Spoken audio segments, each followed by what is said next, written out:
Hey everyone, in today's video we're going to learn how to make a drip cake.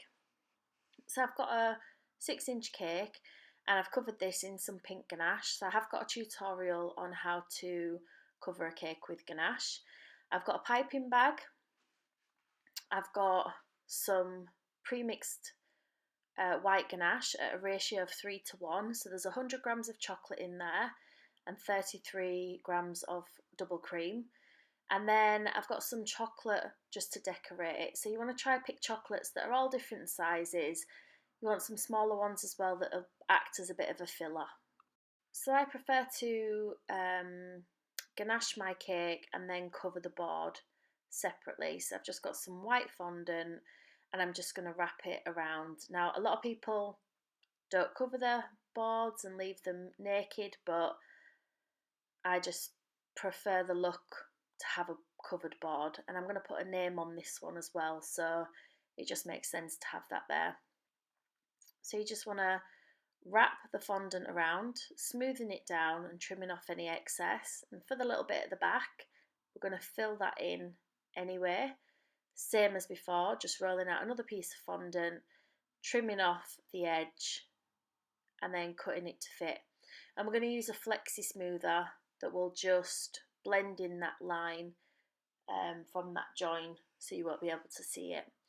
Now for this cake I covered it in pink ganache. How I coloured that was I coloured the cream first and then I added the chocolate to it and made up the ganache as you normally would do.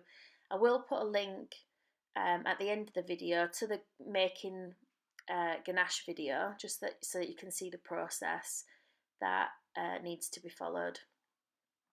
So take your piping bag and we're going to fill this with our white chocolate ganache. So you can see it's quite runny, but when I'm lifting it up it's holding its shape on the top, and that's the kind of consistency that you want. It will still feel a little bit warm in your hand, and we're just going to trim the edge off the bottom of the piping bag, test it on the side of the bowl, and then once you're happy with the consistency you're going to start to drip it around the edge. Now when you test it on the side of the bowl, what you actually want to look for is the ganache should run down, but it should keep some of its thickness. If it runs down and immediately you can see the sides of the bowl or it becomes see-through, then the ganache is too runny, and all that's going to happen when you put that on there is it's just going to drip all the way to the bottom and you'll end up with no drips and just a puddle of ganache on the board. So I like my drips to stop sort of halfway. If you like it to go a bit further down, you just hold it on a little bit longer so that you get more ganache to drip down. So with the chocolates, I always start with the taller ones first, the ones that are going to act as a bit of a main feature for the decoration, and then just start to fill in around that with just some of the smaller chocolates. I love doing these cakes because they're quite quick and easy to do. The only downfall is that you tend to have quite a lot of leftover chocolate, so that tends to go quite quickly in our house. There's a couple of options that you could do if you wanted to change the colour of the drips, so I'll put the ratios in the description box below. Obviously if you was doing milk chocolate ganache, I would do that at a ratio of 2 to 1, and even dark chocolate ganache I would do that at a ratio of 2 to 1 as well.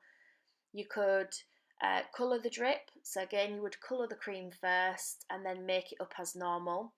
When you're making the drip, if you put the cream on top of the chocolate and microwave it, because there's such a small amount of cream and a small amount of chocolate, you will only need to put it in the microwave for about 20 seconds, and from 20 seconds you should be able to mix it all together, and when you mix it all together the chocolate should dissolve.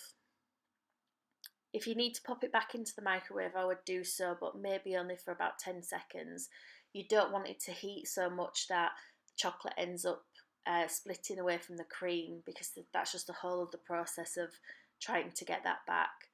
You can paint the ganache, so some people like to paint it gold. If you wanted to paint the ganache, you would use dipping solution and one of particular dust that you like, rainbow dust or sugar flare dust. You'd mix that together to make quite a thick paste. You'll see later on in the video where I use the sweet stamps and how I paint that on there, and you would just do that same process. If I was doing the drips in something like gold, I would tend to colour the drips yellow, or a kind of like a really light brown first, so that when you paint it you don't have to go as close to the edge to make it look like it's gold. So that's the chocolates on there. So now I've got the sweet stamps, and I'm just going to push those into place just to give a really faded outline. And then we're going to just use the, I think I used Fair Carhill's Gold along with just some dipping solution. So you can use vodka if you like. I just prefer dipping solution. You're just going to mix a little bit of the gold with the liquid and get a fairly thin brush, and we're just gonna, you can see how thick it is in there. You need to make sure you mix it all well together, and then we're just going to colour in the outline. Now if you've got enough on your brush, you can just sort of dab it in and it will bleed out to the edges of what you've stamped in there.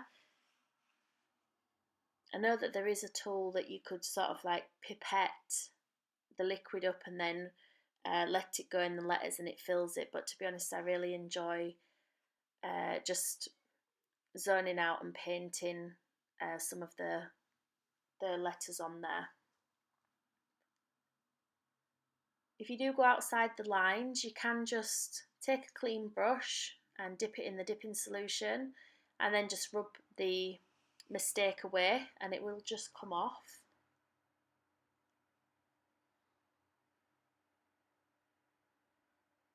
So just making sure that you've got quite an even finish to this one.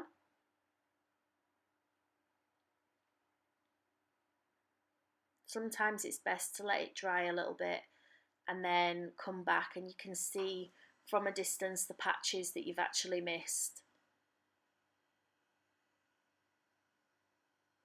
Would always try to use the sweet stamps when the fondant's still soft, so that when you push it in it's not going to cause a crack anywhere around where you've just pushed it in.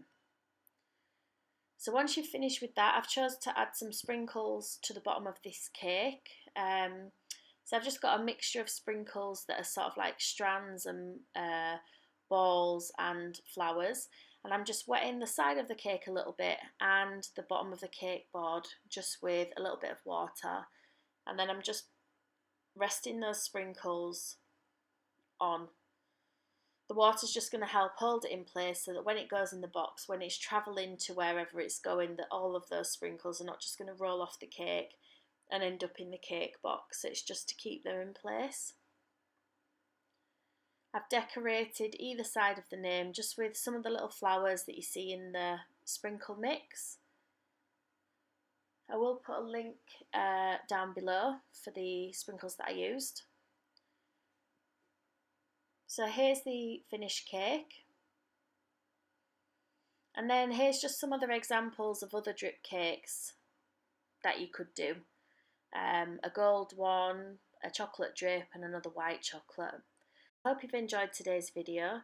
If you have, please give a thumbs up down below. Don't forget to leave a comment. To see more of my tutorials, please click the links on the screen now. And if you haven't already, hit the subscribe button to stay up to date with my videos. Thanks for watching.